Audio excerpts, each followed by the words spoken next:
बूंदी जिले की तीनों विधानसभा सीटों पर इस बार चुनाव में रोचक मुकाबले होते दिख रहे हैं, क्योंकि दोनों ही पार्टियों ने इस बार अधिकांश सीटों पर प्रत्याशियों को रिपीट किया है।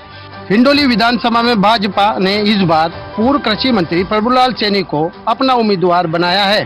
सैनी का मुकाबला मंत्री अशोक चांदना से होगा। चर्चा है कि प्रभुलाल सैनी जातीय समीकरण के आधार पर कांग्रेस के अशोक चांदना से सीधी टक्कर ले सकते हैं। उधर बूंदी विधानसभा सीट पर कांग्रेस ने पूर्व मंत्री हरिमोहन शर्मा पर लगातार दूसरी बार विश्वास जताया है, तो भाजपा ने चौथी बार अशोक डोगरा को मैदान में उतारा है।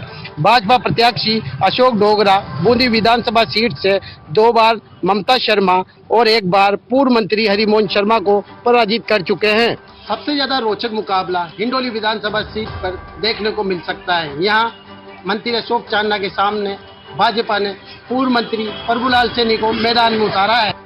आज अपनी तीसरी सूची जारी कर दी है। हिंडोली से पूर्व कृषि मंत्री प्रभुलाल सैनी को उम्मीदवार बनाया। हमारे साथ मौजूद है, हम बात करेंगे जी। आपको पहले भी आप वहां से विधायक रह चुके हैं, अब दोबारा आपको उम्मीदवार बनाया गया है, किस तरह का विजन रहेगा? आप सबसे पहले तो मैं भारतीय जनता पार्टी के शीर्ष नेतृत्व को, हमारे आदरणीय जेपी नड्डा जी को, हमारे गृह मंत्री जी को बहुत बहुत साधुवाद देना चाहूँगा, जिन्होंने मुझ पर भरोसा किया, और प्रदेशाध्यक्ष जी सीपी जोशी जी को और तमाम चुनाव समिति के जितने भी सदस्य थे, मैं उनका आभार व्यक्त करता हूँ कि मुझे हिंडोली में दोबारा मौका दिया गया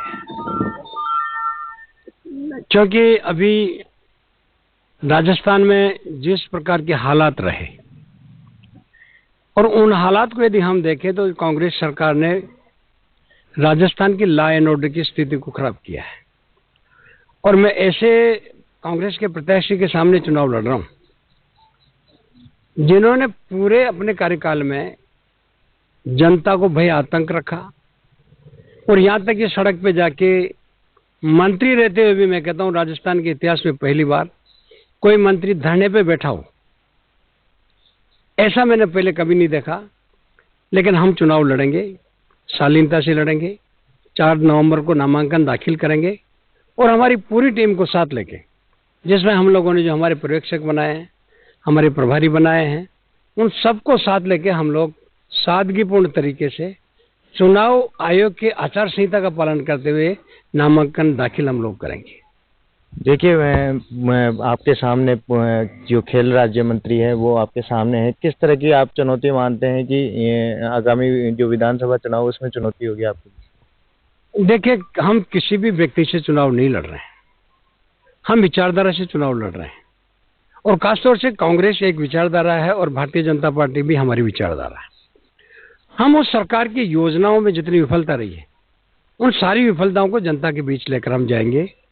और आपको आश्चर्य होगा कि कांग्रेस के लोगों ने हमेशा जनता को छला है, ठगा है, और केंद्र सरकार की जितनी योजनाएं हैं सबको अपनी और उपलब्धियों में गिनाकर हम जनता को बेवकूफ बना रहे हैं।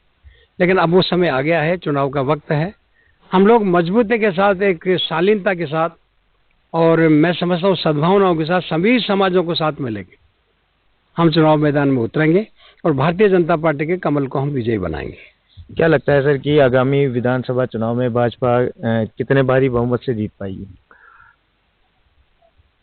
भूतो न भविष्यति, 160 से ज्यादा सीटों पर राजस्थान में भारतीय जनता पार्टी जीतेगी, क्योंकि आम जनता ने ये मानस बना लिया है कि पिछले 5 वर्षों में सरकार हर मोर्चे पे विफल रही है, और उनकी विफलताओं के चलते आम जनता को काफी तकलीफें उठानी पड़ी, चाहे बिजली हो, चाहे पानी हो, चाहे सड़क हो, चाहे चिकित्सा हो, चाहे शिक्षा हो। और सरकार ने जिस प्रकार से वित्तीय अनुशासनता करके, आप आश्चर्य करेंगे, राजस्थान को कर्जे के बोझ पे डालने वाली ये राजस्थान की सरकार, ये कांग्रेस की सरकार, लगभग प्रत्यक्ष और अप्रत्यक्ष रूप से यदि हम देखेंगे तो 7,10,000 करोड़ से ज्यादा का बोझ आज राजस्थान की जनता पे है। राजस्थान में लगातार ईडी की कार्रवाई हो रही है, कुछ कांग्रेसी नेताओं के घर पे भी छापेमारी हुई, उसके बारे में आपका कुछ कहना है? क्योंकि जो कांग्रेस सरकार के मंत्री हैं वो लगातार आरोप लगा रहे हैं कि भाजपा डराने का काम कर रही है। ईडी एक स्वतंत्र संस्था है और वो अपना काम करती है। मैं समझता हूं सरकार का इसमें कोई दखल नहीं है।